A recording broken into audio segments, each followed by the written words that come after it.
ఓం నమో శ్రీ లక్ష్మీ వెంకటేశ్వరాయ శ్రీ మహాగణాధిపతియే నమః. ఉగ్రం వీరం మహావిష్ణుం జ్వలంతం సర్వతోముఖం నృసింహం భీషణం భద్రం మృత్యోర్మృత్యుర్నమామ్యహం. ప్రేక్షకుల నమస్కారాలు తెలియజేస్తూ ఈ వారం రాశి ఫలాలు తెలుసుకుందాం. మనకి ఆగస్టు 9 నుంచి ఆగస్టు 15 వరకు గ్రహాల యొక్క పరిస్థితిని అనుసరించి మనం రాశి ఫలాలు తెలుసుకుందాం. అయితే ముఖ్యంగా మనం తెలుసుకోవాల్సినటువంటి విషయం ఏంటి అంటే, ఈ వారం మాస శివరాత్రి 11వ తారీఖు వచ్చింది. ఆదివారం నాడు ఏకాదశితో వార ప్రారంభం. ఏకాదశి ఉపవాసం చేయడం, ఓం నమో భగవతే వాసుదేవాయ, ఓం నమో భగవతే వాసుదేవాయ అనే 12 అక్షరీ మంత్ర జపం చేయడం ఏకాదశి నాడు విశేషమైన ఫలితం. ఇంకా శంకరుణ్ణి 11వ తారీఖు మనం వదలకూడదు. దేవాలయానికి వెళ్ళడం, ఆయనకి అభిషేక ప్రీతి కాబట్టి తప్పనిసరిగా పంచామృతాల్లో ఏది వీలుగా ఉంటే అది పాలు, పెరుగు, తేనె, పంచదార, నెయ్యి, వీటిలో ఏది అవకాశం ఉంటే అది పట్టుకెళ్ళి స్వామివారికి సమర్పించి ఆయనకు అనుగ్రహం మనం తీసుకోవడం ద్వారా మనలో పాజిటివ్ వైబ్రేషన్స్ ఎక్కువగా ఉంటాయి. మనం ఏ విషయాన్ని నెగిటివ్గా ఆలోచించకూడదు, నెగిటివ్గా మాట్లాడకూడదు, అనుకూలంగా మాట్లాడాలి. అనుకూలంగానే మనం చేయాలి. ప్రయాణం చేస్తున్నాం, చేయగలమా, లారీ వచ్చేస్తుందేమో అని నెగిటివ్గా ఆలోచించకూడదు. విమానం ఎక్కాం, పడిపోతుందేమో, ట్రైన్ ఎక్కాం, పడిపోతుందేమో, ఇలాగా నెగిటివ్ ఆలోచనలు మనిషికి పనిచేయవు. పాజిటివ్గా ప్రయత్నం గట్టిగా కనుక చేసినట్లయితే తప్పకుండా విజయం సాధిస్తామనే లక్ష్యంతో ముందుకు వెళ్ళాలి. గ్రాముల యొక్క బలాబలాలు తెలుసుకుని అనుకూలంగా ఉన్నప్పుడు కొంచెం వేగంగా వెళ్ళడం, అనుకూలంగా లేనప్పుడు కొంచెం రిస్క్ తీసుకోకుండా 1-2 సార్లు మనం పరిశీలన చేసి ముందుకు వెళ్ళడం చాలా మంచిది. తద్వారా ప్రతి మనిషి కూడా ప్రతి పని యందు దైవ బలం వలన, మానవ ప్రయత్నం వలన 2 కలిసి రావడం ద్వారా తప్పకుండా విజయాన్ని సాధిస్తాడు. మన ఈ వారం ఏ రాశుల వారికి ఎలా ఉంది, మనం ఏం చేయాలనే విషయాన్ని తెలుసుకుందాం. మీనరాశి. ఈ మీనరాశి వారికి ఈ వారం పంచమంలో రవి, పంచమంలో గురుడు, షష్టంలో కేతువు, సప్తమంలో శుక్రుడు. ఈ సప్తమ శుక్రుడు పెద్దగా యోగకారకుడు కాదు. వైవాహికమైన జీవితంలో లైఫ్ పార్ట్నర్తో స్వల్పమైన ఆటంకాలు రావడానికి అవకాశాలు ఉన్నాయి, అభిప్రాయ భేదాలు. ఇంచేత సప్తమంలో ఉన్న శుక్రుడు నీచ స్థానంలో ఉన్నాడు. గురుబలం అనుకూలంగా ఉన్నది. కుటుంబార్థిక సంతానపరమైన వ్యవహారాలు ప్రోత్సాహకరంగా ఉంటాయి. శని వ్యయ స్థానంలో ఉన్నాడు.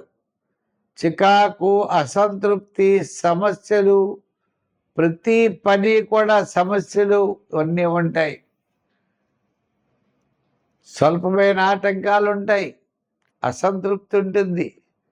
ఏది ఎలా చేయాలి అనేటువంటి కొంచెం క్లారిటీ అనేది తక్కువగా ఉంటుంది. ఏదైనప్పటికీ ఏళ్ళాడి శని ప్రభావం వల్ల కూడా పనులు ఆలస్యం అవుతాయి. గురుబలం ఉన్నది.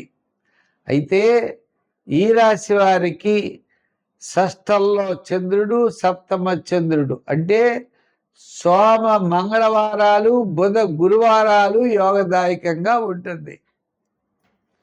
వార ప్రారంభంలో పెద్దగా పనులు ఆలస్యం అవుతాయి. వారాంతం కూడా అనుకూలంగానే ఉంటుంది. ఏదైనప్పటికీ కూడా మీకు వార ప్రారంభం నిదానంగా ఉంటే సరిపోతుంది. ఈ రాశి వారికి శ్రమ, చికాకు, అసంతృప్తి ఈ 3 ఉంటాయి. మిగిలిన వాటి విషయాల్లో విద్యార్థులకు మంచి అవకాశాలు ఉంటాయి. దూర ప్రాంతాల్లో ఉంటారు. రాజకీయ నాయకులకి ఖర్చు వ్యయం ఎక్కువగా జరుగుతూ ఉంటుంది. ఇదివరకు కంటే పర్వాలేదు. వృత్తుల వారికి చిన్న చిన్న వృత్తులు చేసుకునే వారికి కాస్త బాగానే ఉంటుంది. వ్యాపార పరంగా కూడా చూస్తే ఆర్థిక లావాదేవీల్లో అనుకూలమైన పరిస్థితులు ఉన్నాయి. సంఖ్యల్లో ఈ రాశి వారు ఎక్కువగా 3 వాడండి. రంగుల్లో ఎరుపు వాడండి. ఆరాధనలో శివారాధన చెయ్యండి. దానాల్లో నువ్వులు దానం చెయ్యండి. మంచి ఫలితాలు ఉంటాయి. స్వస్తి. మా కార్యక్రమాన్ని అంటే పులిల సత్యనారాయణ యూట్యూబ్ ఛానల్ ఉన్నది. ప్రతి ఒక్కరూ సబ్స్క్రైబ్ అవ్వండి. దాంట్లో భాగవతం అందిస్తున్నాం. మాస ఫలాలు, షార్ట్స్ ఇటువంటివన్నీ మీకు ఎంతో ఉపయోగకరమైనవి అందివ్వడం జరుగుతోంది. మా కార్యక్రమాలను చాలామంది లైక్ చేస్తున్నారు, షేర్ చేస్తున్నారు. వారందరికీ కూడా ప్రత్యేకమైన అభినందనలు, ఆశీస్సులు తెలియజేస్తూ అందరూ కూడా తప్పనిసరిగా మా కార్యక్రమాన్ని 10 మందికి అందివ్వాలని చెప్పి కోరుకుంటూ మళ్ళా వచ్చే వారం మరిన్ని విశేషాలతో కలుసుకుందాం. సర్వే జన సుఖినో భవంతు. స్వస్తి. ఉగ్రం వీరం మహావిష్ణుం జ్వలంతం సర్వతోముఖం నృసింహం భీషణం భద్రం మృత్యోర్మృత్యుర్నమామ్యహం. ప్రేక్షకుల నమస్కారాలు తెలియజేస్తూ ఈ వారం రాశి ఫలాలు తెలుసుకుందాం. మనకి ఆగస్టు 9 నుంచి ఆగస్టు 15 వరకు గ్రహాల యొక్క పరిస్థితిని అనుసరించి మనం రాశి ఫలాలు తెలుసుకుందాం. అయితే ముఖ్యంగా మనం తెలుసుకోవాల్సినటువంటి విషయం ఏంటి అంటే, ఈ వారం మాస శివరాత్రి 11వ తారీఖు వచ్చింది. ఆదివారం నాడు ఏకాదశితో వార ప్రారంభం. ఏకాదశి ఉపవాసం చేయడం, ఓం నమో భగవతే వాసుదేవాయ, ఓం నమో భగవతే వాసుదేవాయ అనే 12 అక్షరీ మంత్రం జపం చేయడం ఏకాదశి నాడు విశేషమైన ఫలితం. ఇంకా శంకరుణ్ణి 11వ తారీఖు మనం వదలకూడదు. దేవాలయానికి వెళ్ళడం, ఆయనకి అభిషేక ప్రీతి కాబట్టి తప్పనిసరిగా పంచామృతాల్లో ఏది వీలుగా ఉంటే అది పాలు, పెరుగు, తేనె, పంచదార, నెయ్యి, వీటిలో ఏది అవకాశం ఉంటే అది పట్టుకెళ్ళి స్వామివారికి సమర్పించి ఆయనకు అనుగ్రహం మనం తీసుకోవడం ద్వారా మనలో పాజిటివ్ వైబ్రేషన్స్ ఎక్కువగా ఉంటాయి. మనం ఏ విషయాన్ని నెగిటివ్గా ఆలోచించకూడదు, నెగిటివ్గా మాట్లాడకూడదు. అనుకూలంగా మాట్లాడాలి, అనుకూలంగానే మనం చేయాలి. ప్రయాణం చేస్తున్నాం, చేయగలమా, లారీ వచ్చేస్తుందేమో అని నెగిటివ్గా ఆలోచించకూడదు. విమానం ఎక్కాం, పడిపోతుందేమో, ట్రైన్ ఎక్కాం, పడిపోతుందేమో, ఇలాగా నెగిటివ్ ఆలోచనలు మనిషికి పనిచేయవు.